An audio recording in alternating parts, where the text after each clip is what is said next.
Assalamualaikum warahmatullahi wabarakatuh.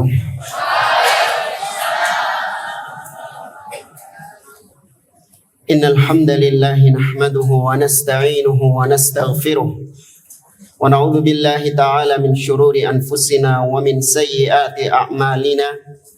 Man yahdihillahu fala mudilla lahu wa may yudlil fala hadiya lahu.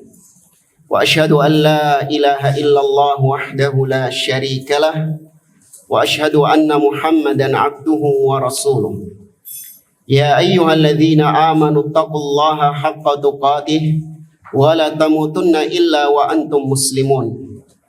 Ya ayyuhan nasu taqu rabbakumul ladzi khalaqakum min nafsin wahidah wa khalaqa minha zawjaha wa batha minhuma rijalan katsiran wa nisaa'a wattaqullaha alladzi tasaaluna bihi wal arham innallaha kana 'alaikum raqiba. Ya ayyuhalladzina amanu taqullaha wa qulu qawlan sadida yuslih lakum a'malakum wa yaghfir lakum dhunubakum wa may yuti'illaha wa rasulahu faqad faza fawzan 'azima. Amma ba'd, fa inna asdaqal hadithi kitabullah wa khairal hadi hadi Muhammadin sallallahu alaihi wasallam wa syarrul umuri muhdatsatuha wa kullu muhdatsatin bid'ah wa kullu bid'atin dhalalah wa kullu dhalalatin finnar. Ikhwani fillah rahimani wa rahimakumullah. Fa ikmalan lima taqaddam fima yata'allaq bi hukmi musyahadah mubarayat kuratil qadam. Kita melanjutkan kembali pembahasan tentang hukum menonton pertandingan sepak bola yang kemarin sempat kita bahas beberapa dari ucapan Syekh Shalih bin Fauzan hafizahullah ta'ala. Bahwasanya beliau menyebutkan menonton pertandingan sepak bola itu membuang-buang waktu, yang menyibukkan seseorang dari berzikir kepada Allah Subhanahu wa taala.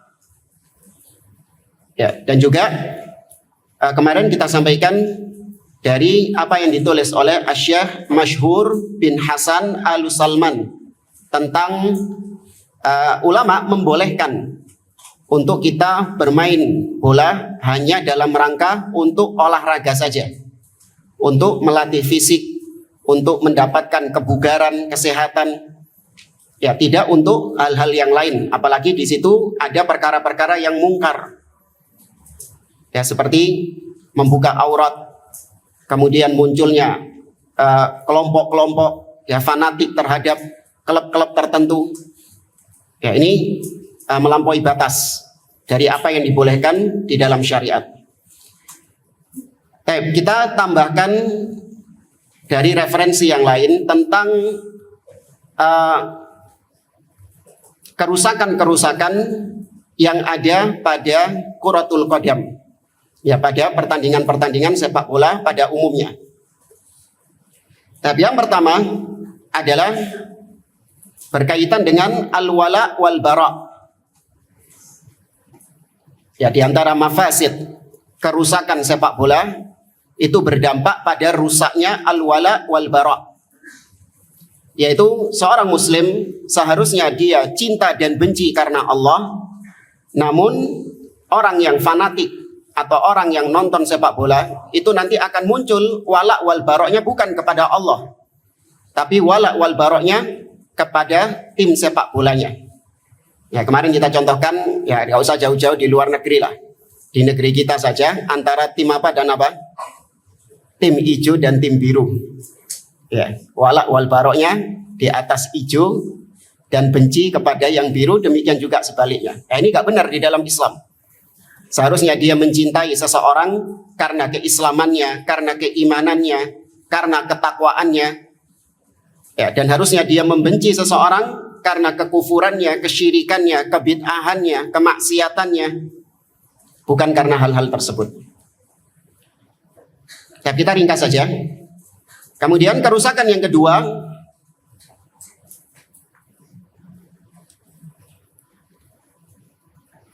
at-tasyabbuh bil kuffar, yaitu menyerupai orang-orang kafir. Ya, seorang yang hobi menonton sepak bola itu akan menyerupai orang-orang kafir atau minimal orang-orang fasik yang ia tonton di sepak bola tersebut. Bahkan kalau sudah ngefans sama pemain bola tertentu, itu akan diikuti gaya-gayanya.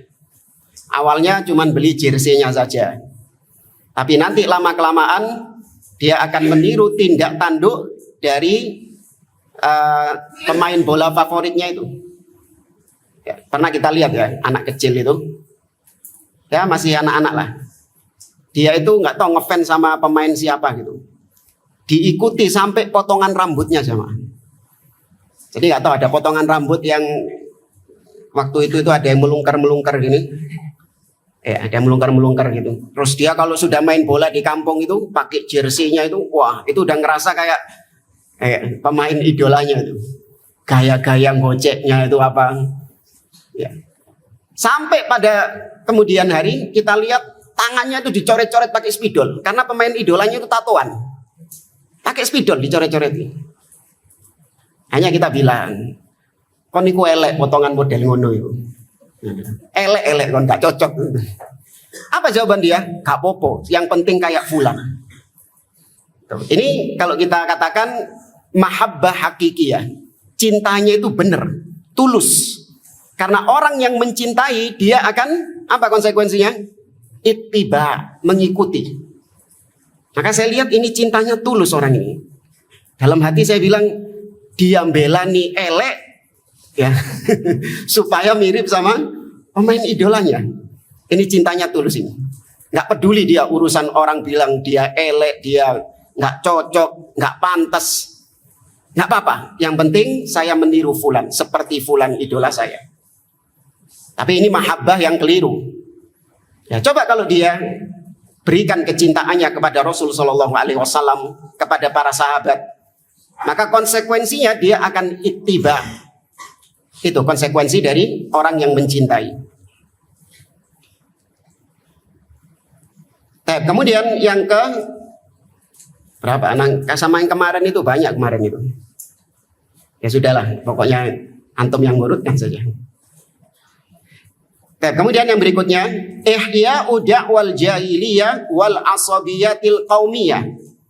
Pertandingan-pertandingan sepak bola itu menghidupkan seruan-seruan jahiliyah dan asabiyah qaumiyah. Ya, fanatik terhadap golongan.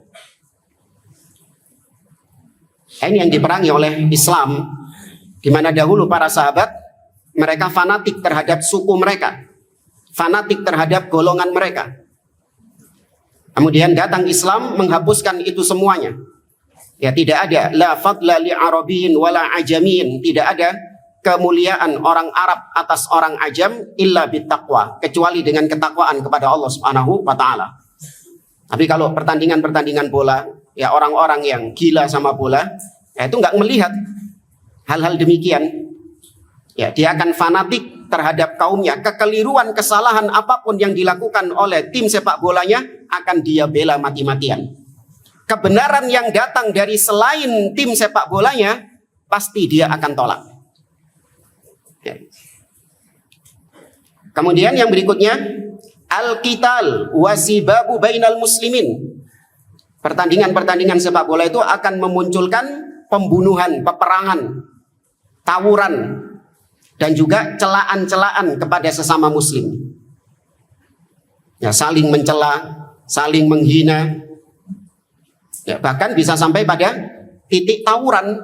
Ya, terjadi pembunuhan. Dan wakil realita yang ada membuktikan hal tersebut. Ya, betapa banyak tawuran-tawuran mengatasnamakan membela tim sepak bola. Naudzubillah. Kemudian yang berikutnya, wujudul unuf wasyaghab. Ini dampak dari tadi juga. Pertandingan-pertandingan sepak bola itu akan menyebabkan terjadinya huru-hara di dalam suatu negeri. Akan muncul prahara, ketidakamanan, hilangnya ketidakamanan di suatu negeri tersebut. Dan ini kita rasakan dahulu ketika tim hijau sama tim biru itu bersih tegang. Pokoknya kalau ada plat L ke kota sana dilempari batu jamaah. Pernah antum dapat itu? Hah? Iya, padahal kita nggak tahu, nggak ikut-ikutan ini. Wala sing menang sopo, sing kalah sopo, nggak urusan. Tapi pokoknya ngelihat ada plat L langsung dilempari batu. Sebaliknya, yang plat apa? Padahal plat N nggak cuma sana dok kan? Ya. Nah, ini nggak benar, bisa menimbulkan ketidakamanan. Kemudian yang berikutnya tahkimul qawanin al-wad'iyah. Adanya pertandingan-pertandingan sepak bola itu bisa menyebabkan seseorang akan berhukum dengan selain hukum Allah Subhanahu wa taala. Ya, seorang akan berhukum dengan selain hukum Allah. Ya, gimana mau berhukum dengan hukum Allah? Lawung yang membuat peraturan-peraturan di dalam sepak bola itu orang apa? Orang kafir. Ya, seperti misalnya kalau ada misalnya seorang muslim, dia ikut pertandingan bola itu. Bisa nggak dia menerapkan hukum Allah Subhanahu wa taala seperti dia menutup auratnya? Boleh nggak sama peraturan apa FIFA ya? Boleh nggak sama peraturan FIFA-nya? Nggak boleh. Ya, kemudian ketika datang waktu azan misalnya, boleh nggak? Mau sholat dulu izin. Nggak bisa, langsung lanjut. Ya, kemudian ketika di bulan Ramadan, bulan puasa, ya, apakah pertandingannya dihentikan karena puasa atau tetap lanjut? Tetap lanjut. Ya, maka mereka akan menggunakan hukum-hukum kafir sebagai patokannya, bukan lagi hukum Islam. Kemudian kerusakan berikutnya, ar-rihanu 'alal fariqil faiz. Adanya taruhan-taruhan ya untuk tim yang menang. Ya, adanya taruhan-taruhan untuk tim yang menang. Ya, pasang taruhan berapa? Apa? Nih istilahnya orang-orang itu? Ayo, bawah atas. Oh, nggak paham mana itu? Setengah, siji setengah. Apa maksudnya? Ngapur, siji setengah. Ya, lihat obrolan orang-orang kayak gitu. Maka taruhan-taruhan seperti ini itu muncul karena tadi pertandingan-pertandingan sepak bola. Bahkan yang kalah taruhan itu biasanya marah, ya, kemudian membunuh bahkan. Yang kemarin kita singgung di Piala Dunia tahun 94 ada pemain Kolombia kalau nggak salah, namanya Andres Escobar. Ya, dia itu mencetak gol bunuh diri yang menyebabkan banyak gembong-gembong mafia-mafia taruhan itu jadi kalah banyak, bandarnya itu jadi kalah banyak gara-gara dia. Apa yang terjadi? Dibunuh dia. Ya, sama bandar-bandar judi itu. Nah, ini diantara kerusakan sepak bola. Kemudian yang berikutnya kashful aurat. Ini yang sudah kita singgung, yaitu membuka aurat-aurat. Ini sudah kita bahas di pertemuan yang lalu. Kemudian kerusakan berikutnya nadharun nisa ilal la'ibin. Banyaknya kaum wanita-wanita itu mereka nonton sepak bola bukan nonton pertandingannya, tapi nonton yang apa? Yang main. Ya, nonton yang main. Dulu mungkin Piala Dunia ya 2002, 2006 itu banyak fans-fans sepak bola wanita itu sukanya tuh sama tim Itali. Kenapa suka sama tim Itali? Ganteng-ganteng pemainnya. Itu akibat ya dari pertandingan-pertandingan sepak bola, akhirnya para wanita-wanita menonton kepada pemain-pemainnya dengan pandangan-pandangan syahwat. Kemudian yang berikutnya, kerusakan berikutnya, adamu dzikrillah wassalati wassalam ala rasulih. Orang yang menonton pertandingan sepak bola pasti dia tidak berzikir kepada Allah, tidak mengingat Allah, ya, dan juga tidak bersolawat kepada Nabi SAW. Intinya melupakan zikrullah. Karena sebagaimana disinggung oleh Syekh Shalih Fauzan, hal-hal tersebut bisa menyibukkan seseorang dari mengingat Allah Subhanahu wa taala. Kemudian yang berikutnya, tarku sholatil jum'ah wal jama'at fil masjid. ya, meninggalkan sholat Jumat atau sholat-sholat berjamaah di masjid demi untuk menonton pertandingan sepak bola. Ya, apalagi kalau waktu-waktu yang genting, ya, misalnya sudah masuk waktu subuh, tapi ternyata pertandingan sepak bola ini masih belum selesai, masih adu penalti. Wah, ini mau ninggal subuhan berat nih. Kalaupun sholat subuh, apa yang ada di pikirannya? Hah? Iya, sopo sing menang gitu. Nah, ini dampak buruknya dari menonton sepak bola, dari hobi-hobi menonton sepak bola. Kemudian hadrul amwal wa dhaya'uha, yang membuang-buang harta, menyia-nyiakan harta. Ya, seorang rela untuk mungkin bepergian ke satu kota, ke kota yang lain, bahkan pergi ke luar negeri hanya demi untuk menonton tim sepak bola favoritnya. Buang-buang harta. Ya, seandainya dia safar untuk ibadah kepada Allah, dia laksanakan umrah ke Baitullah misalnya, itu lebih baik. Ya, namun yang terjadi banyak di antara mereka yang membuang-buang harta untuk hal-hal yang maksiat kepada Allah Subhanahu wa taala, yaitu menonton sepak bola. Kemudian kerusakan berikutnya, qatlul awqat wa dhaya'uha. Ini sudah disinggung sama Syekh Shalih Fauzan, membuang-buang waktu. Yang berikutnya ar-raqs wat tasfiq wat tasfir wal hitafat. Adanya tarian-tarian, joget-joget, kemudian keploan, tepuk tangan, suitan, siulan, ya, dan juga teriakan-teriakan yel-yel. Ya, ini terjadi pada orang-orang yang nonton sepak bola, baik langsung di lapangan stadion ataupun yang nonton di siaran televisi. Nah, kalau lihat orang-orang yang nonton di TV itu, keploan-keploan. Ayo, maju terus. Enggak kerungu pemain ini. Ini kan lucu kan? Ya, ketika mencetak gol, ya, kemudian teriak-teriak, suitan-suitan, ini semua adalah perkara-perkara yang diharamkan di dalam Islam. Ya, joget-joget. Kemudian yang berikutnya al-ghibah. Ya, al-ghibah menyebutkan tentang keburukan-keburukan orang lain. Nah, ini dampak daripada cinta dan benci bukan karena Allah. Ketika didapati seseorang, mungkin seorang pemain, ya, bahkan menjadi santapan buat para wartawan-wartawan untuk mengulik kehidupan pribadinya. Dicari-cari kekeliruan-kekeliruannya, kesalahan-kesalahannya, kemudian aib-aibnya diangkat, ya, ke publik. Ini termasuk ghibah. Kemudian yang berikutnya as-sukhriyah wal istihza.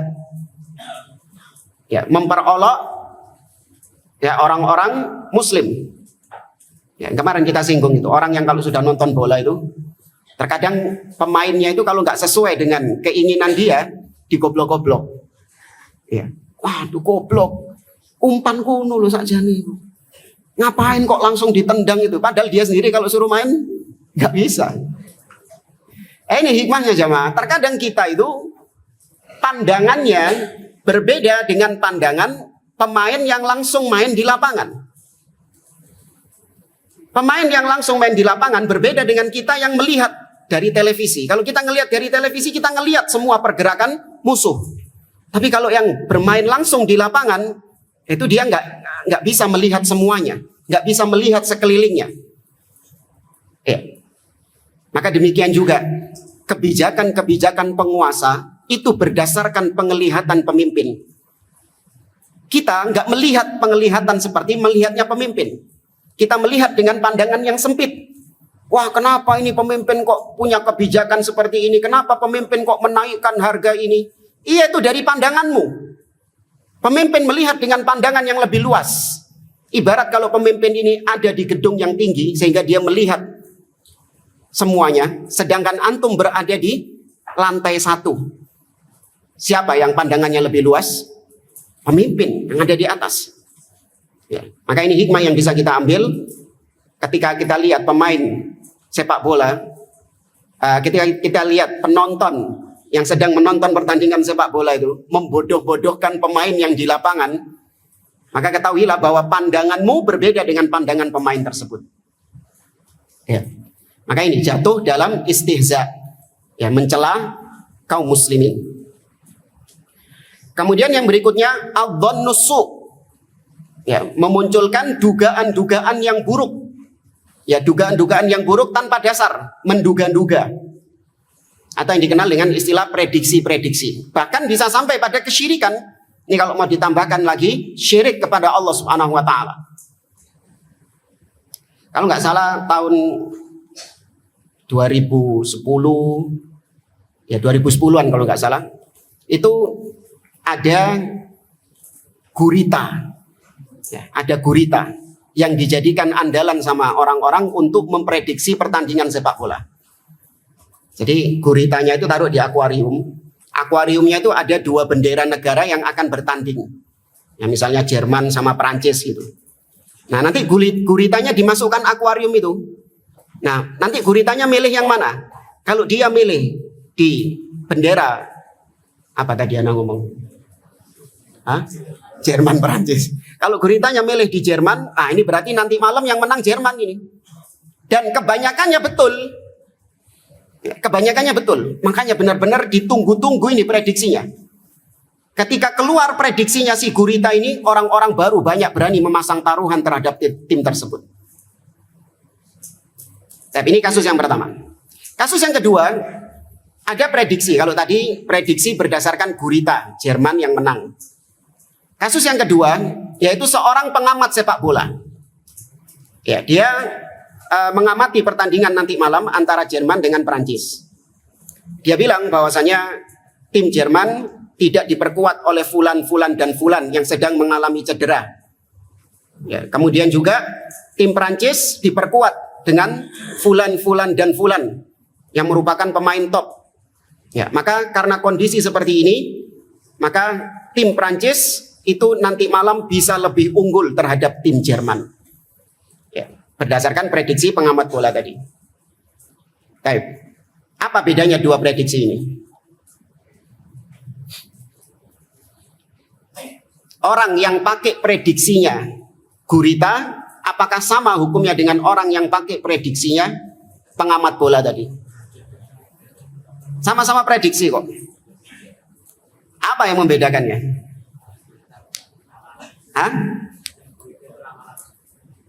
Kalau dikatakan ramalan, ya cuman beda nama dengan prediksi. Sama yang pengamat bola tadi juga dikatakan ramalan. Tidak berdasarkan data. Ya, tapi ada mufrodat yang lebih tepat. Apa bahasanya kalau dalam pembahasan akidah? Apa itu? Naam, barakallahu fiik. Tidak ada kaitan antara sebab dan akibat. Kalau pengamat bola tadi nyambung sebab sama akibatnya itu ilmiah. Ya. Dia mengatakan bahwasanya tim Jerman tidak diperkuat oleh fulan dan fulan karena cedera. Sedangkan tim Prancis diperkuat sama fulan dan fulan. Maka ada sebab akibat di sini. Dimana kalau fulan ini tidak main, maka tim Jerman akan lemah. Sebaliknya kalau fulan ini main di Prancis, maka tim Prancis ini akan jadi lebih kuat karena adanya fulan ini yang memang mainnya bagus. Maka si pengamat bola tadi, dia memprediksi berdasarkan sebab dan akibatnya. Maka ini nggak jatuh syirik. Nah, sedangkan yang gurita tadi, apa kaitannya kalau guritanya ke bendera Jerman berarti Jermannya menang? Apa kaitan sebab dan akibatnya? Ada apa enggak? Enggak ada. Meskipun ketika terjadi pertandingan, yang benar prediksinya siapa? Gurita. Ya. Antum habis membandingkan ini, antum, saya kalau gitu ikut prediksinya pengamat bola saja. Karena kalau ikut prediksinya gurita ini syirik. Baik. Ternyata ketika antum dapati malamnya prediksi guritanya yang benar. Ya apa antum? Gimana kemudian antum? Percaya sama guritanya habis itu? Tetap saja enggak. Ya, mau benar guritanya, bahkan kalaupun guritanya bisa nebak skornya sekalipun, tetap. Ya, karena Ahlus Sunnah tidak berpegang dengan hasil, tapi yang dilihat apa ya? Prosesnya. Ya, yang dilihat adalah prosesnya, benar apa tidak prosesnya.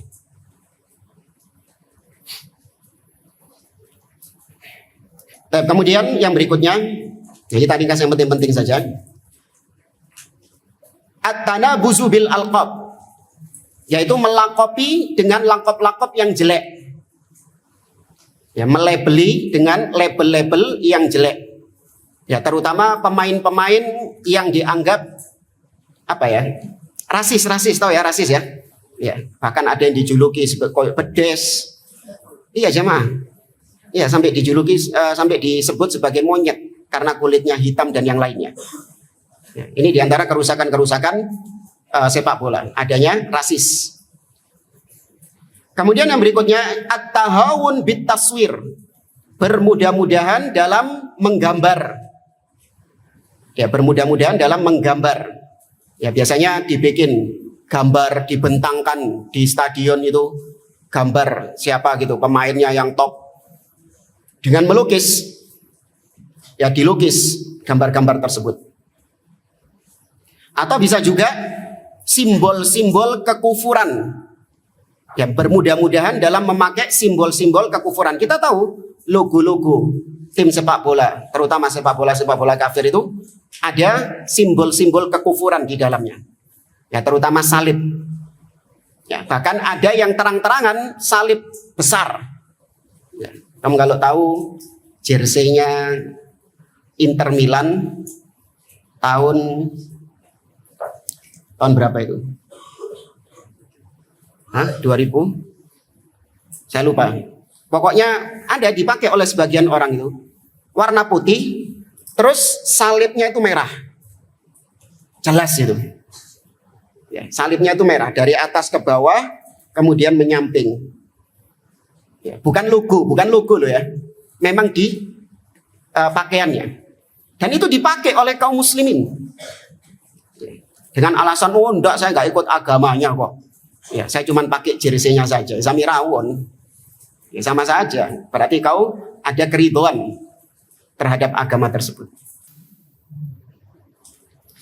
Baik, yang berikutnya al-i'anah 'alal itsmi wal 'udwan. Adanya tolong-menolong dalam berbuat dosa dan permusuhan. Nah, ini sudah menjadi rahasia umum. Di mana solidaritas antar supporter itu luar biasa. Dalam hal apapun mereka saling tolong menolong, bahkan meskipun itu bermaksiat kepada Allah Subhanahu wa taala. Allah mengatakan wala ta'awanu 'alal itsmi wal 'udwan. Yang berikutnya takhwiful muslim, menakut-nakuti kaum muslimin. Ya, menakut-nakuti kaum muslimin. Nah, ini terjadi di zaman kita sekarang. Ya. Ada beberapa ancaman-ancaman. Ya, makanya sampai apa yang mau tanding sama Indonesia nanti? Nonton berarti. Ya. Sampai Bahrain itu takut mau main di Indonesia karena apa? Karena diancam, ditakut-takuti sama orang-orang Indonesia dengan adanya ancaman-ancaman itu. Ini dampak daripada sepak bola. Diancam nanti kita ganggu, nanti kita akan pokoknya diganggu-ganggu gitulah.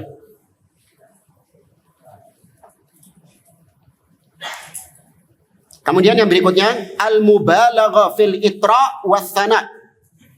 Adanya berlebih-lebihan, sikap hulu dalam memuji-muji dan menyanjung-nyanjung pemain sepak bola. Bahkan orang-orang kafir itu menjuluki pemain Argentina siapa? Dijuluki apa? Bukan. Ini yang berlebih-lebihan kok. Mesiah. Tahu Mesiah? Apa Mesiah? Al-Masih. Ya. Messi itu dijuluki sebagai Mesiah, Al-Masih. Nah, ini hulu berlebih-lebihan dalam memuji seseorang. Kemudian takdimul mafdul 'alal fadil.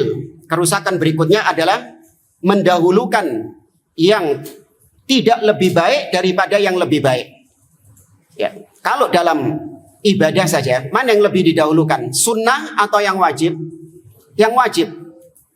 Tapi kalau dalam orang-orang yang nonton sepak bola, hobi ngefans sama sepak bola, dia lebih mendahulukan yang tidak ada manfaatnya daripada yang bermanfaat. Begadang malam, nggak ada manfaatnya. Ya, sedangkan seandainya dia gunakan waktu tersebut untuk sholat malam, ya untuk membaca Al-Quran, berzikir kepada Allah, tapi itu semua ditinggalkan demi untuk melakukan sesuatu yang tidak mendapatkan manfaat. Lad dunya walal akhirah. Tidak ada manfaat dunia, apalagi manfaat akhirat. Kemudian yang berikutnya, al-ghish, kecurangan-kecurangan. Ya, terjadinya kecurangan-kecurangan dalam sepak bola. Yang kemarin kita singgung, apa hukumnya diving? Ya. Dan juga kadang nggak jujur, dusta. Ya. Misalnya antum ini kalau main sepak bola ini, sudah istilahnya antum merasakan kalau tangan antum kena bola, handsball. Ya, kemudian nggak ngaku, enggak kok nggak kena tangan tadi kok. Kan gitu kan biasanya kan? Enggak kena tangan tadi kok. Enggak ngaku. Siapa yang mencetak gol dengan tangan? Nah, iya. Ngaku enggak Maradonanya itu? Enggak ngaku. Ini juga kalau bisa dimasukkan ke yang tadi ya. Al-mubalaghah fil itra. Berlebih-lebihan dalam memuji. Tahu dijuluki apa dia? Naudzubillah. Tangan Tuhan kok curang. Kan gitu kan? Ini penghinaan, pelecehan. Ya, naudzubillah.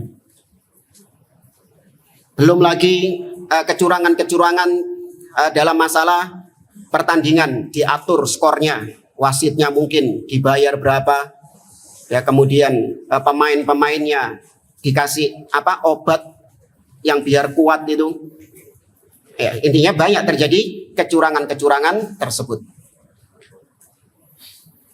Kemudian kerusakan yang berikutnya, tad'iful muslimin.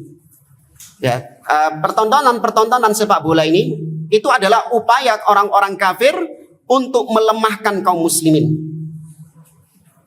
Ya, untuk melemahkan kaum muslimin. Yang seharusnya kaum muslimin mencerahkan tenaganya untuk thalabul ilmi, mencerahkan tenaganya untuk melawan orang-orang kafir, namun ternyata disibukkan dengan pertandingan-pertandingan sepak bola, dininabubukan dengan pertandingan-pertandingan sepak bola.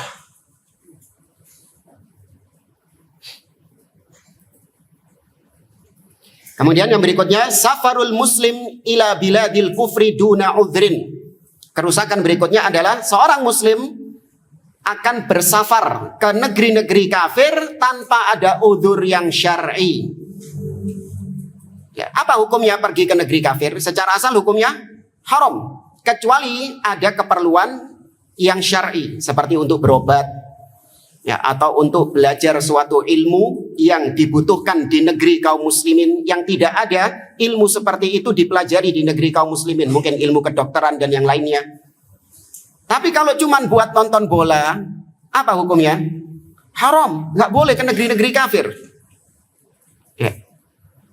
Bahkan berapa waktu yang lalu itu kita dapati ada brosur umroh, itu ditulis umroh plus Andalus.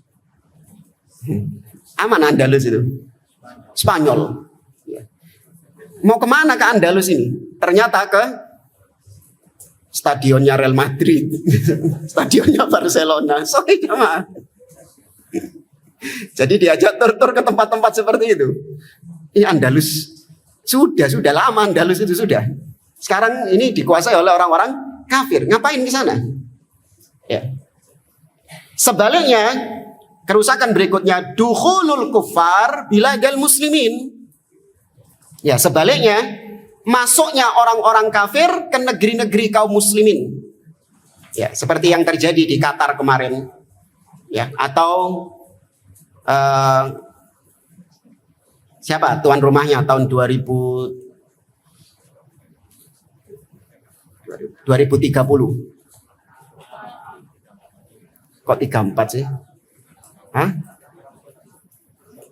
2030. 34. Oh 34. Siapa tuan rumahnya? Arab Saudi sama. Ya, semoga Allah Azza wa Jalla menjaga negeri Arab Saudi. Nah, itu nanti akan masuk orang-orang kafir ke negeri tersebut, dan masuknya orang kafir tentu akan membawa kerusakan-kerusakan. Ya. Makanya jangan berharap Indonesia jadi tuan rumah sudah. Ya, daripada nanti rusak negeri kita.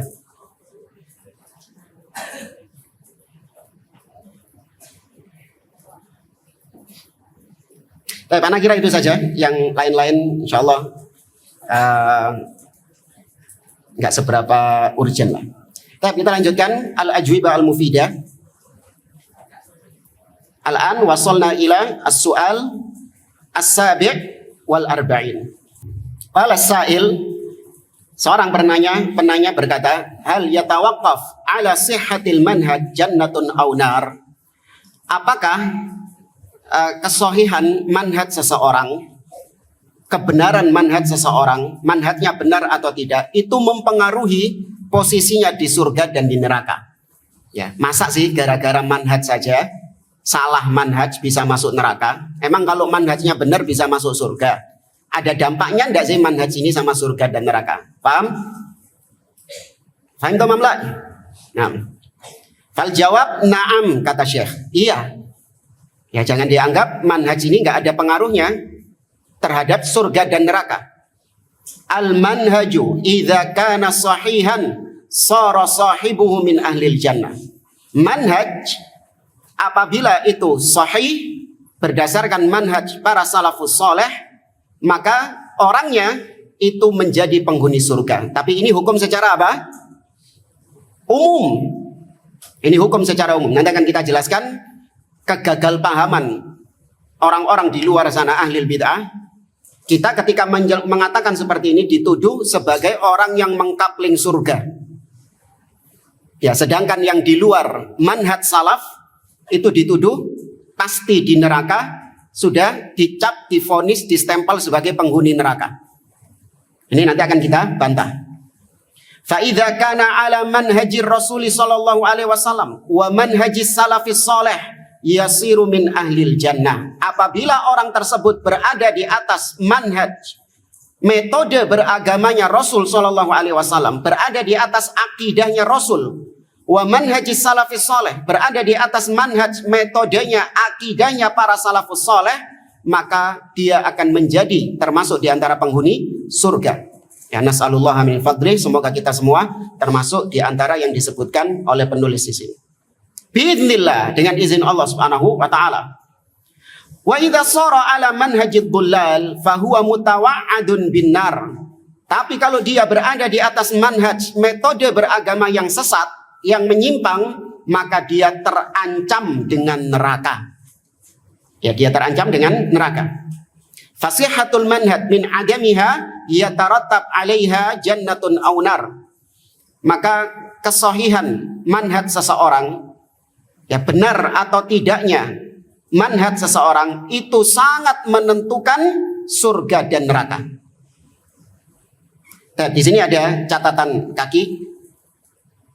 Kata beliau, wa huwa tahta masyiatillahi ta'ala, hadhihi aqidatu ahli sunnati wal jamaah. Ini semua dikembalikan kepada masyiah, kehendak Allah Subhanahu wa taala. Insya'a adzabahu wa insya'a ghafara lahu. Yakni kalau ada orang yang dia ini tidak berada di atas manhaj salaf, alias berada di atas pemahaman yang menyimpang, maka kalau dia mati itu nanti kembalinya kepada Allah Subhanahu wa taala. Kalau Allah mau, Allah ampuni dia, tapi kalau Allah tidak mengampuni, dia disiksa di neraka, namun siksanya tidak apa? Tidak kekal, selama penyimpangannya bukan kekufuran. Ya, selama penyimpangannya bukan kekufuran. Ya, di sini nanti akan dibahas, selama itu bukan yang mukaffirah. Wa idza lam yatarattab ala sihhatil manhaj min adamihi jannatun aw nar, fama faidatu qaulihi sallallahu alaihi wasallam. Kalau manhaj itu tidak berdampak pada surga dan nerakanya seseorang, maka apa terus faedah dari sabda Nabi berikut ini? Nabi mengatakan, wasataftariku hadhil ummah ila 73 firqah. kulluha finnar illa wahidah. Qalu man hiya? Qala ma ana alaihi al-yawma wa ashabi. Nabi mengatakan akan terpecah umatku atau umat ini menjadi 73 firqah. Semuanya di neraka kecuali satu. Para sahabat bertanya, siapa yang satu itu ya Rasulullah? Cirinya Nabi mengatakan, yaitu mereka yang berada di atas aku dan para sahabatku sekarang ini. Yaitu yang berada di atas akidahku, pemahamanku, jalan beragamaku dan para sahabatku. Tapi ini bukan cuma slogan. Karena sekarang banyak orang-orang yang mengaku manhaj saya ma'ana alaihi wa ashabi. Manhaj saya berdasarkan pemahaman Nabi dan para sahabatnya. Tapi ternyata realitanya kita buktikan jauh dari manhajnya Nabi dan para sahabat. Ya, menyimpang dari manhajnya Nabi dan para sahabat. Maka jangan tertipu dengan pengakuan sebagian dai-dai yang mengklaim bahwa saya ini berada di atas manhaj Nabi dan para sahabat. Nggak pengakuan toh. Ya, maka lihat bagaimana ucapan-ucapannya. Oh, ternyata dia mentakwil sifat-sifat Allah. Ternyata dia menolak sifat-sifat Allah Subhanahu wa taala. Ternyata dia rajin mencaci maki, mengkritik pemimpin di depan umum. Ya, ternyata dia meneriakkan jihad yang bid'ah. Ternyata dia mesra, sikapnya terhadap ahli bid'ah lembek. Ya, sikapnya terhadap ahli bid'ah mumayyi'. Nah, maka yang seperti ini, meskipun dia mengatakan saya berada di atas pemahaman Nabi dan para sahabat, itu cuman pengakuan saja. Ya. Ada kitab bagus. Jadi mungkin kalau antum bisa download, antum bisa membaca. Sebentar. Judulnya Al-Kawashiful Jaliyah lil furuqi bainas salafiyah wad da'awatil hizbiyah. Ya, Al-Kawashif Al-Jaliyah lil furuqi bainas salafiyah wad da'awatil hizbiyah. Ya, ditulis oleh Abu Abdil A'la Khalid bin Muhammad Al-Misri. Ya, diberikan pengantar oleh Syekh Hasan bin Abdul Wahab Al-Banna. Nah, di sini kita baca saja daftar isinya saja. Ada 10 poin, ya ada 10 poin yang menjadi patokan secara umum membedakan mana dai salafi asli dan dai salafi KW imitasi. Ini secara simpelnya dilihat dari 10 perkara ini. Memang tujuan penulis di sini adalah untuk menyingkap sebagian dai-dai yang berkedok salafi, di atas ngakunya di atas manhaj salaf, tapi ternyata hizbiyah, ternyata dia ahli bid'ah. Dari mana ngelihatnya? Kita lihat daftar isinya saja. Al-Kashiful Awal, Al-Mauqif minal i'tiqad fi sifatillah. Lihat bagaimana sikapnya dia terhadap sifat-sifat Allah Subhanahu wa taala. Ini buat bekal antum untuk bisa membedakan. Jangan seperti orang-orang awam. Barometernya orang-orang awam itu, oh kan dia lulusan universitas ini, dia lulusan ini, dia enggak. Itu bukan patokan. Itu bukan barometer pembeda antara dai sunnah dengan dai bid'ah. Oh tapi dia itu kan jenggotnya panjang. Apa maneh iku? Nah, ada urusannya manhaj sama jenggot. Ya, sudah. Yang pertama apa tadi? Dilihat apanya? Akidahnya tentang sifat-sifat Allah Subhanahu wa taala. Ya, ada seorang dai misalnya mengatakan bahwasanya Allah Subhanahu wa taala itu memang salah satu namanya adalah Al-A'la atau Al-Ali. Ya, bahwasanya Allah itu tinggi di atas. Maksudnya adalah Allah itu kedudukannya tinggi di atas. Bukan zatnya yang berada tinggi di atas. Nah, ada dai ngomong kayak gitu. Jenggotnya mau panjang juga sampai ubin. Ya kan? Mau celananya ngatung mungkin sampai paha. Ngomongnya kayak gitu. Antum cap apa dia? Dai sunnah atau dai bid'ah? Dai bid'ah. Ya. Istawa itu artinya istaula. Nah, ini dai apa? Dai bid'ah. Jangan dianggap dai sunnah. Hatta dia memproklamirkan diri sebagai dai sunnah. Kedua tangan Allah itu maksudnya adalah kedua nikmat Allah, atau dua kudrah, atau dua quwwah, kekuatan Allah. Dai apa ini? Dai bid'ah. Kok ragu gitu antum? Nggak usah ragu jamaah. Jadi anak mau mengajak antum itu supaya bisa mendeteksi gitu loh, kejanggalan-kejanggalan dai sejak dini. Iya, antum bisa mendeteksi. Jadi saya mengajak antum untuk supaya punya alarm yang peka. Ya, punya alarm yang peka. Karena nanti antum ketika keluar, antum akan mendapati banyak orang-orang yang berbicara mengatasnamakan agama. Maka kalau antum nggak punya sensor, nggak punya alarm, atau alarmnya rusak, ya tersesat antum. Semuanya diambil, semuanya semuanya diterima ucapannya. Enggak, harus ada pembeda di situ. Kalau ada orang yang mengucapkan ucapan-ucapan yang menyelisihi akidah salaf, menyelisihi prinsip-prinsip manhaj salaf, sensor antum itu langsung bunyi. Ya, sensor antum langsung bunyi. Antum misalnya kalau Jumatan di tempat mana gitu, random gitu, lagi safar kemana gitu kan, biasanya ini lagi kebetulan sholat Jumat, ya sudah Jumatan. Kebetulan khotibnya ya dari haula, dari mereka. Kemudian berbicara tentang perkara-perkara yang menyelisihi manhaj salaf. Seperti pernah kita dengarkan, ya seorang khotib Jumat mengatakan bahwasanya kita ini alhamdulillah diberikan banyak nikmat, diberikan banyak keberkahan ya oleh Sunan Fulan, Wali Fulan ini. Disandarkan kepada Wali Fulan ini yang memberikan keberkahan kepada kita ini karena adanya kuburan Fulan ini. Antum ketika mendengar itu langsung bunyi sensornya titit titit titit gitu. Gak tepak iki cangkeme wong iki. Iya jemaah. Ya meskipun nggak bisa langsung bantah gitu loh. Tapi setidaknya antum tahu itu ucapan yang batil, ucapan yang menyimpang. Jangan mantu-mantu tok. Gitu. Enggak. Tapi ya, kita lanjutkan lagi. Kemudian al-kashifut tsani, al-mauqif minasyirkiyat. Lihat sikapnya dia terhadap kesyirikan. Bagaimana sikapnya dia terhadap kesyirikan? Apakah sikapnya melempem terhadap kesyirikan? Gak ada pengingkaran terhadap syirik-syirik yang dilakukan oleh manusia. Bahkan sebagian orang-orang, sebagian dai-dai yang masuk ke dalam kubangan politik, mereka rela ikut berbuat syirik bersama masyarakat demi untuk mendapatkan suara mereka. Sahih jamaah. Kita lihat dai-dai yang nyemplung dalam politik demi untuk meraih suara, mereka rela ikut ke dalam acara-acara syirik. Mereka rela untuk ikut dalam acara-acara yang kufur. Ya. Demi apa? Demi untuk meraih suara. Maka sikapnya melempem sama kesyirikan. Harusnya diingkari kesyirikan itu.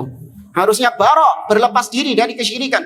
Karena itu ciri seorang atau ciri Islam itu sendiri. Makna Islam yang disebutkan oleh Syekh Muhammad bin Abdul Wahab, al-istislamu lillahi bitauhid wal inqiyadu lahu bitta'ah wal bara'ah minasyirki wa ahli. Al-kashifut tsalits, al-mauqif minal imamah wal bai'ah. Ya, al-mauqif minal imamah wal bai'ah. Lihat sikapnya dia terhadap pemimpin dan terhadap bai'at. Ada ustadz di tempat saya itu, dia ngajak jamaahnya untuk membaiat dia. Iya, ini dai sunnah atau dai bid'ah? Dai bid'ah. Ya, ngajak untuk baiat pemimpin organisasi misalnya. Harus baiat sumpah setia. Ya, lihat sikapnya terhadap penguasa bagaimana? Apakah dia mendengar dan taat kepada pemimpin? Dia menjaga lisan dari mencaci maki pemimpin, mengkritik pemimpin di depan umum, atau rajin dia menulis dan mencaci maki pemimpin di depan umum? Dilihat itunya saja. Sudah tutup mata. Mau dia ini gelarnya ya doktor, mau gelarnya LC, mau gelarnya apa, sudah tutup mata antum dari itu. Itu bukan tolak ukur. Al-kashifur rabi', al-mauqif minal jamaah. Lihat sikapnya dia terhadap jamaah. Ya, jamaah di sini maksudnya adalah yaitu terhadap jamaatul muslimin yang di bawah pemimpin. Apakah dia keluar dari jamaah kaum muslimin? Artinya dia khuruj, keluar dari persatuan kaum muslimin. Maksudnya keluar dari persatuan, yaitu tidak lagi menganggap penguasa sebagai pemimpinnya, sehingga dia keluar dari jamaah. Sebagaimana Nabi mengatakan, man faraqal jama'ata shibran famata alaihi mata mitatan jahiliyah. Barang siapa yang memisahkan diri dari jamaah, yakni dari persatuan kaum muslimin yang di bawah kepemimpinan seorang pemimpin, dia keluar dari situ, kemudian dia mati, maka matinya seperti kondisi orang-orang jahiliyah yang gak punya pemimpin. Di antara kelompok yang keempat ini siapa? Yang di negeri kita yang sering antum dapati. Biasa di pojok kampung, pojok gang itu ada pelangi. Shoot. Kelir hijau. Apa? Iya, lidi. Kemudian al-kashiful khamis, al-mauqif minal jihad. Lihat sikapnya dia terhadap jihad. Apakah dia menyeru kepada jihad yang syar'i? Di antara jihad yang syar'i harus, yang menyerukan harus siapa? Waliul amr. Ya, karena itu syarat dari jihad yang syar'i. Nabi SAW mengatakan, innamal imam junnah yuqataluna min waraihi wa yuttaqa bihi. Sesungguhnya imam, pemimpin itu adalah perisai yang kaum muslimin berperang di belakangnya. Berarti di belakang ini apa? Jadi kepalanya atau jadi ekornya? Jadi ekor itu ngikut sama pemimpinnya. Ya. Bahkan ada dai-dai di negeri kita ini luar biasa saking lancangnya. Adzan hayya 'alas shalah diganti dengan hayya 'alal jihad. Ya. Apa ini? Itu hanya ada di negeri plus 62. Ya. Al-kashifus sadis, al-mauqif minad dima'il ma'sumah bil imani wal aman. Ya, al-mauqif minad dima'il ma'sumah bil iman wal aman. Lihat sikapnya dia terhadap darah yang dijaga. Ya, baik dijaga karena keimanannya atau dijaga karena memang dia ini diberi status keamanan. Kalau ternyata dia ini orang yang gampang menumpahkan darah kaum muslimin, seperti ada sebagian dai yang mengajak untuk memberontak demo kepada pemimpin. Saya siap memimpin revolusi, menggulingkan presiden. Wah, tapi nanti bagaimana kalau jatuh korban, kata dia. Ya memang itu konsekuensinya dari perjuangan katanya. Harus ada korban yang melayang, harus ada yang mati kata dia. Harus ada mayat yang bergelimpangan demi untuk keadilan negara ini. Nah ini menggampangkan apa? Darah kaum muslimin. Nah, ini bukan dai-dai sunnah. Padahal orangnya jenggotnya panjang.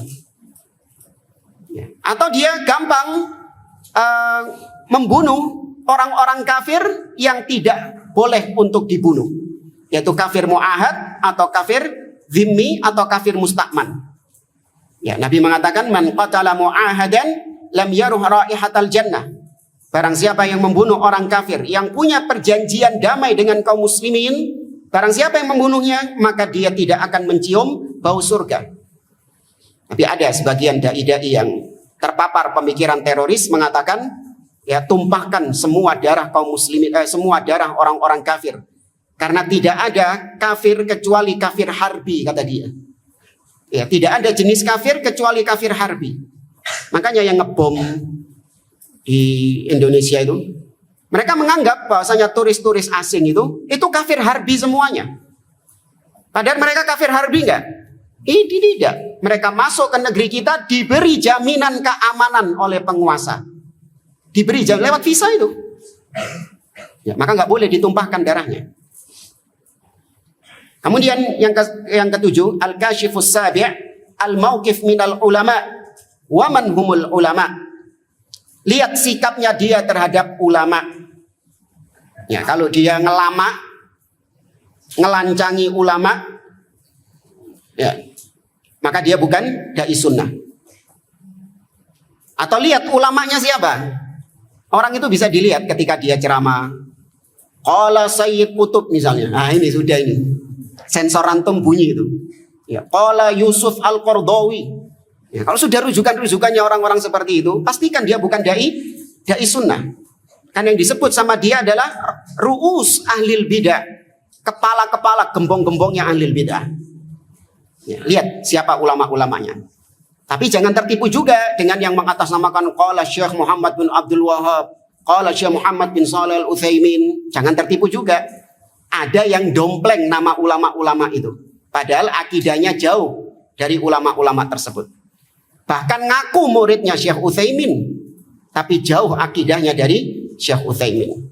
Yang orang Malang tahu insyaallah. Al-Kashifut Tsamin. Yang ke-8, al-mauqif minal bid'ah wa ahliha. Lihat sikapnya dia terhadap kebid'ahan dan ahlil bid'ah. Terutama tokoh-tokoh ahlil bid'ah. Mesra ternyata. Bahkan pernah foto bareng Home Pimpa. Iya. Fulan gitu. Pernah foto bareng Home Pimpa. Sama dai-dainya ahlil bid'ah. Naudzubillah. Ya ternyata sikapnya melempem. Jadi seorang dai jangan hanya dilihat ketika dia menyampaikan ilmu. Oh dia kalau menyampaikan tentang masalah bid'ah itu tegas dia itu.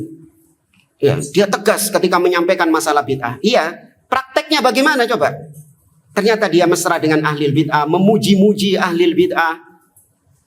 Nah, ini bukan ciri seorang dai yang di atas sunnah. Dia harus barok terhadap ahlil bid'ah itu. Bukan malah mendekati ahlil bid'ah tersebut hanya untuk mencari muka dan yang lainnya, mencari followers.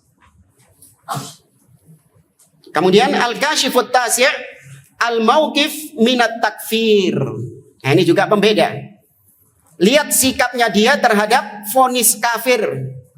Apakah dia mudah mengkafirkan orang atau justru dia melempem dalam mengkafirkan orang? Kodohai dua-duanya ini. Yang satu suka mengkafirkan kaum muslimin.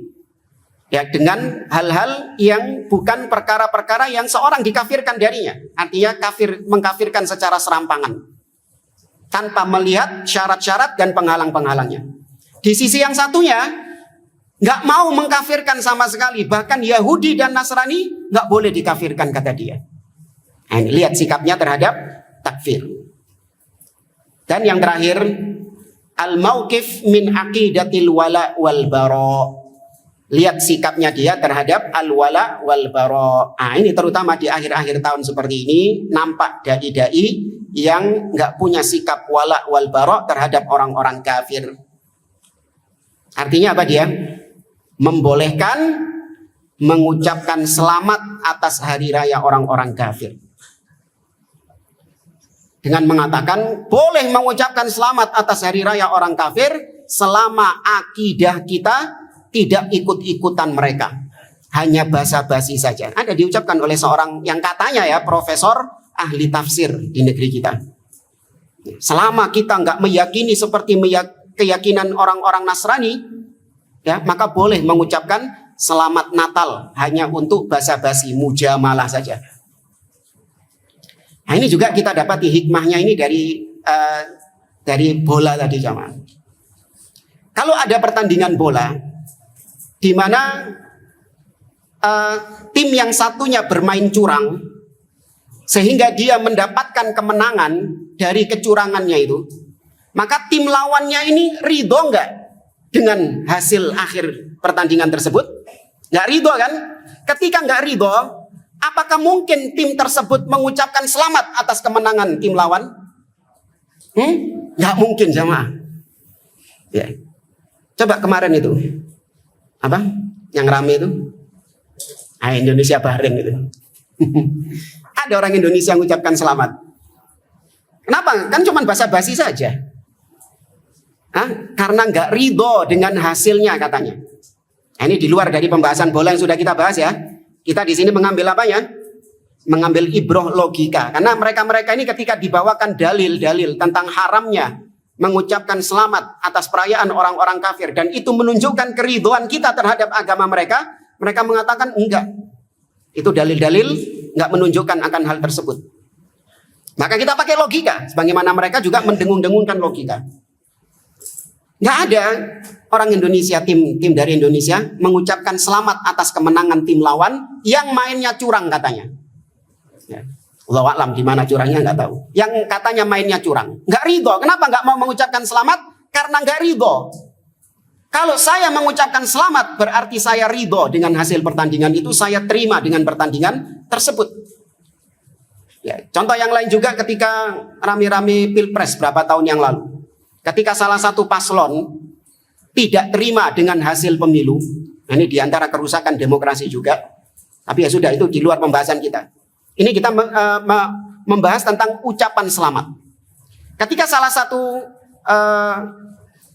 satu calon presiden, capres yang nggak ridho, nggak setuju dengan hasil yang katanya penuh kecurangan, maka antum lihat nggak dia mengucapkan selamat kepada lawannya?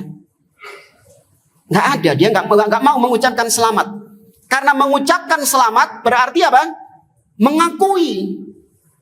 Berarti mengakui dia kalah dan mengakui dia lawannya itu menang. Maka dia nggak mau mengucapkan selamat. Ya dia ke pengadilan lah atau apa gitu kan. Berarti di sini menunjukkan bahwasanya pengucapan selamat konsekuensinya min lawazimihi at-tahni'ah. Min lawazimihi, kelaziman dari ucapan selamat itu berarti apa? Menyetujui. Nggak ada basa-basi itu. Nggak ada cuman basa-basi. Pasti ucapan selamat itu konsekuensinya adalah menyetujui. Maka orang yang mengucapkan selamat Natal konsekuensinya adalah membenarkan akidahnya orang-orang Nasrani. Itu satu paket, itu nggak bisa dipisahkan. Ya. Maka hati-hati dengan akidah, lunturnya akidah al-wala wal bara. Nggak enak Ustadz, sungkan. Orang-orang kafir ini kan ngucapin kita selamat lebaran. Masa kita nggak membalas mereka? Sungkan, nggak enak. Lu kok nggak enak sama orang-orang kafir? Mestinya kok nggak enak sama Allah. Soalnya jemaah, mestinya nggak enak sama Allah. Allah murka dia dibilang punya anak. Allah nggak ridho dirinya dikatakan punya anak. Kok nggak sungkan kau? Kok malah sungkan sama orang-orang kafir tersebut?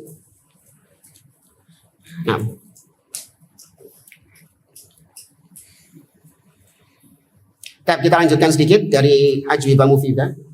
Kurang berapa menit? Kita lanjutkan sedikit dari footnote yang belum kita bahas. Faman kana ala hadyin Nabi sallallahu alaihi wasallam wa ashabi fahuwa min ahlil jannah wa man kana ala ghairi dzalik fahuwa tahtal wa'id. Maka barang siapa yang berada di atas petunjuk manhajnya Nabi dan para sahabat, maka dia termasuk penghuni surga. Dan barang siapa yang selain itu, maka dia terancam dengan ancaman neraka. Wa minal ma'lumi tsabit 'inda ahli sunnati wal jamaah. Dan di antara yang telah dimaklumi dan ditetapkan di sisi ahlu sunnah wal jamaah, annal ithnain was sab'in firqah al-halika fil hadith laisat mukhalladatan finnar. Bahwasanya 72 yang disebutkan di dalam hadis, 72 kelompok yang sesat itu bukan kelompok yang kekal di neraka. Paham ini? Jadi 72 sesat, 72 terancam neraka, itu nerakanya bukan kekal. Ya, bukan neraka yang kekal seperti orang-orang kafir dan musyrikin. Wala ahada yaqulu bidzalik min ahlil hadis, dan tidak ada seorang ulama ahlus sunnah yang berkata seperti itu. Fata'ammal, maka renungkan ini. Illa an takuna bid'atuhu mukaffiratan wa firqatuhu riddatan. Kecuali apabila kebid'ahannya, penyimpangannya itu sampai pada level kekufuran. Seperti siapa? Rafidhah. Ya, seperti Rafidhah. Nah, baru itu bid'ahnya itu sampai pada level kekufuran. Ulama-ulamanya seawam-awamnya kafir semuanya. Rafidhahnya. Ini pendapat yang dikuatkan oleh Syekh Abdul Aziz bin Baz. Ya, ulama'uhum wa awamuhum. Jadi bukan cuma ulamanya saja yang kafir, awam-awamnya juga kafir semuanya. Sebagaimana Yahudi dan Nasrani. Apakah Yahudi dan Nasrani cuma ulamanya saja yang kafir? Awamnya kafir juga. Maka demikian Rafidhah. Ya, wallahu a'lam, kata beliau. Baik, maka di sini hukum secara umum. Yang kita katakan manhaj, yang kita katakan yang paling hak, satu-satunya manhaj yang paling hak adalah manhajnya Nabi dan para sahabat. Sedangkan selain itu pasti batil, pasti ke neraka.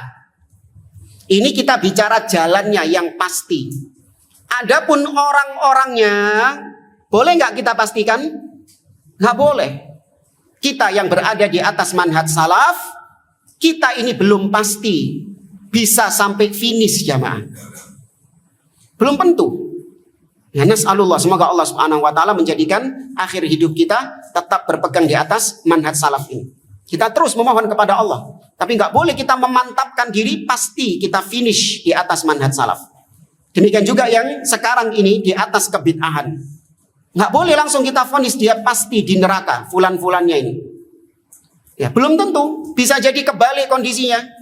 Fulan ini ternyata diberi hidayah oleh Allah, diakhiri hidupnya di atas sunnah.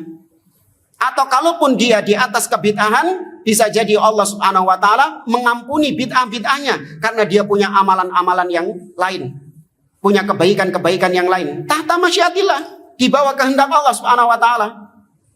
Ya, maka kalau dalam urusan fulan-fulan individu-individunya, kita nggak boleh memvonis surga dan neraka.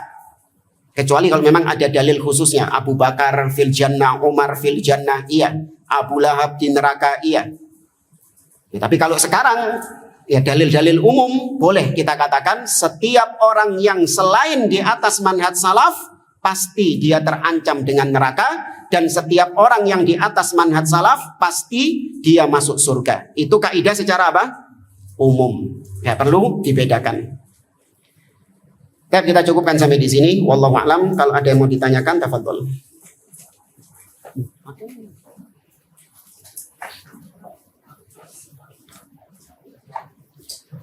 Assalamualaikum Ustaz. Waalaikumsalam. Izin bertanya berkaitan prediksi. Kalau untuk prediksi cuaca Ustaz, apa hukumnya Ustaz?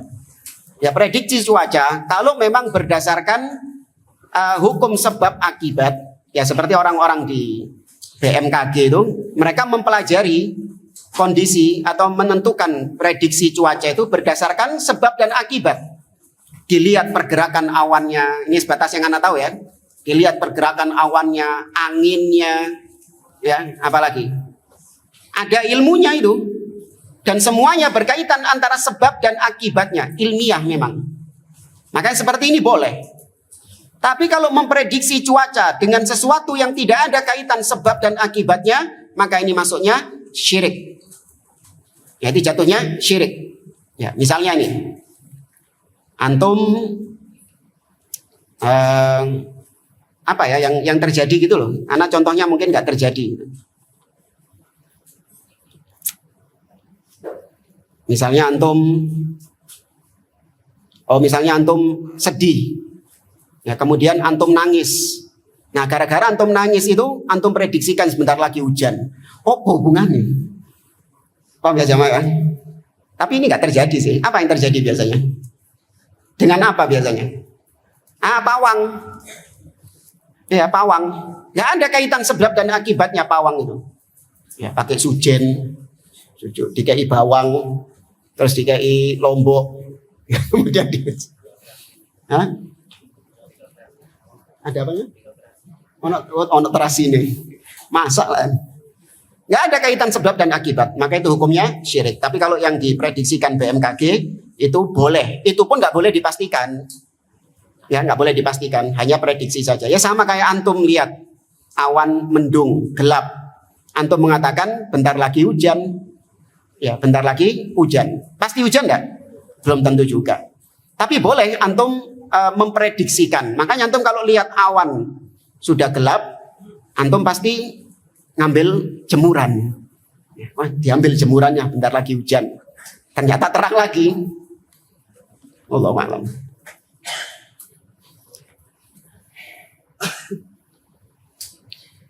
Apa hukum perkataan Allah itu sutradara dan kita aktornya? Ya, atau Allah itu dalang, ya, dan kita adalah wayang. Ini akidahnya siapa? Bukan Qadariyah, Jabriyah. Akidahnya Jabriyah. Namanya wayang itu pasti sesuai dengan gerakan dalangnya. Ya, dipaksa sama dalangnya. Dalangnya menggerakkan tangannya gini, maka wayangnya ikut gerak seperti itu. Maka apakah kita seperti itu sama Allah? Tidak. Ya, kita diberikan pilihan sama Allah Subhanahu wa taala di dunia ini. Meskipun pilihan kita itu tetap dengan takdir Allah Subhanahu wa taala. Maka nggak boleh mengucapkan demikian.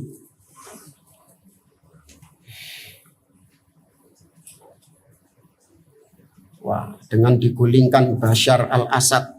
Nah, ini masalah-masalah nawazil seperti ini, maka lebih baik ditanyakan kepada para ulama. Ya, kita nggak berani berucap dengan masalah-masalah nawazil kecuali dengan ucapan para al-ulama. Wallahu a'lam.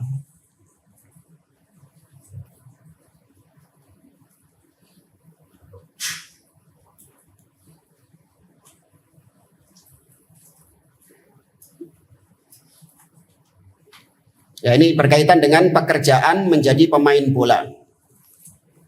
Tidak lepas dari hal-hal yang diharamkan menjadi pemain bola profesional itu. Minimal tadi dia membuka aurat ketika dia bermain bola. Kemudian juga dia akan kehilangan waktu-waktu sholat. Kemudian juga dia nggak bisa untuk melepaskan diri dari sponsor-sponsor yang haram. Misalnya ada jersey ya, jersey bola, sponsornya itu sponsor haram, entah itu Homer atau apa, judi. Nah, itu yang banyak. Bisa nggak pemain Muslim itu? Oh, saya nggak mau, saya minta kosongan saja. Bisa nggak?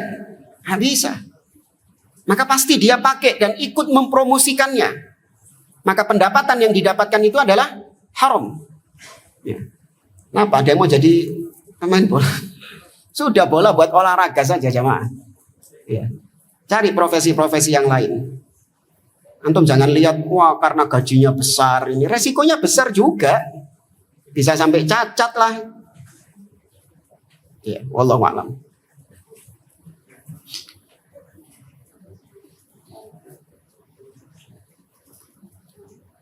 Apa hukum membeli barang diskon Natal? Apa sama hukumnya dengan menerima hadiah Natal? Enggak, dibedakan antara ikut merayakan Natal dengan hanya sebatas membeli saja, kemudian kebetulan di situ ada diskon Natalnya. Ya. Sama juga dengan menerima hadiah. Tapi kalau dengan menerima hadiah itu ada dampak buruknya buat antum, ya seperti antum nanti di framing atau antum nanti dikatakan pelin-pelan, nggak mau mengucapkan selamat Natal, tapi kalau hadiahnya mau gitu. Atau menunjukkan kalau antum ini lemah, ya sampai diberi hadiah, diberi pemberian sama orang-orang kafir, antum seakan-akan membutuhkan, menanti-nanti. Kalau ada dampak seperti itu, mending nggak usah diterima. Karena seorang muslim harus menunjukkan izzahnya, harus menunjukkan wibawanya kepada orang-orang kafir, merasa tidak butuh dengan orang-orang tersebut. Ya. Wallahu a'lam. Oke, saya cukupkan sampai di sini. Wallahu a'lam. Kita akhiri. Subhanakallahumma bihamdik, asyhadu an la ilaha illa anta astaghfiruka wa atubu ilaik. Wa jazakumullahu khairan. Assalamualaikum warahmatullahi wabarakatuh.